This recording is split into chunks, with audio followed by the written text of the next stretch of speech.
آغاز ہوگا کانگریس میں کئی نئے چہروں کے ساتھ، جس میں ریکارڈ تعداد خواتین کی ہوگی۔ امریکی کانگریس کے لیے پہلی بار 126 خواتین منتخب ہوئی ہیں۔ اس تبدیلی کی ایک اہم وجہ بنی می ٹو موومنٹ، جس نے خواتین کو سیاسی میدان میں متحرک کر دیا۔ خواتین سے متعلق ڈونلڈ ٹرمپ کے بیانات اور پھر ان کی انتظامیہ کی پالیسیوں نے بہت سی خواتین کو ناراض کر دیا تھا، جس کے نتیجے میں عورتوں کی ایک بڑی تعداد احتجاج میں سڑکوں پر نکلی، جبکہ دیگر نے تبدیلی کے لیے سیاسی میدان میں سرگرم ہونے کا فیصلہ کیا۔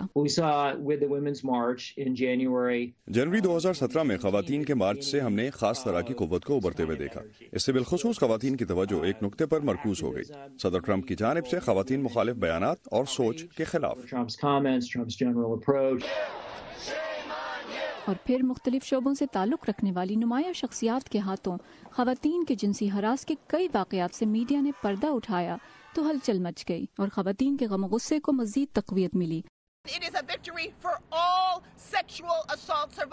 اور یوں می ٹو موومنٹ کا آغاز ہوا۔ کچھ مردوں کو کٹہرے میں بھی لایا گیا اور پھر معروف کامیڈین بل کاسبی اور امریکی جمناسٹک ٹیم کے سابق ڈاکٹر لیری نصر کو سزا بھی ہوئی۔ نصر پر 100 سے زائد لڑکیوں کو جنسی حملوں کا نشانہ بنانے کا الزام تھا۔ میں نشانہ ضرور بنی، لیکن بقیہ زندگی مظلوم بن کر نہیں گزاروں گی۔ سپریم کورٹ کے لیے صدر ٹرمپ کے نامزد جج بریٹ کیوناگ پر بھی جنسی زیادتی کا الزام لگایا گیا۔ I believed he was going to rape me. I tried to yell for help. I have never done this to her or to anyone. That's not who I am. گو کہ کیوناگ جج منتخب ہو گئے، ان کے خلاف لگائے گئے الزامات نے خواتین کے حقوق پر ایک نئی بحث چھیڑ دی۔ امریکی تاریخ میں ایسا ہوتا رہا ہے کہ عدم مساوات پر غم و غصے نے خواتین کو گھروں سے نکال کر سیاست کے میدان میں متحرک کر دیا ہے۔ اس غصے کا نتیجہ اپنی نوعیت کے سب سے منفرد نصف مدتی انتخابات کے طور پر سامنے آیا۔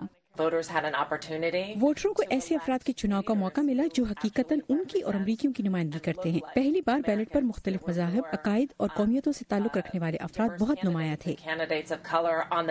عوام نے پہلی بار اتنے متنوع امیدواروں کو کامیاب کرایا اور یوں امریکی تاریخ میں پہلی بار 2 مسلمان خواتین راشدہ طلیب اور الہان عمر نے کانگریس پہنچ کر تاریخ رقم کر دی۔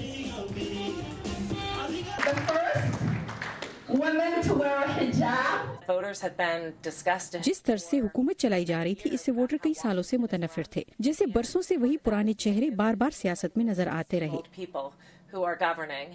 امریکی سیاست پر اب بھی مردوں کا ہی غلبہ ہے۔ گو کہ آبادی کا 51% خواتین ہے، لیکن کانگریس میں ان کی نمائندگی 1/4 سے بھی کم ہے۔ ان کے لیے ابھی ایک لمبا سفر باقی ہے، لیکن خواتین کے حقوق کے علمبرداروں کی پیشن گوئی ہے کہ 2019 بھی خواتین کا سال ثابت ہوگا۔ جیسو سمیونی کے ساتھ پائزہ بخاری، وائس آف امریکہ۔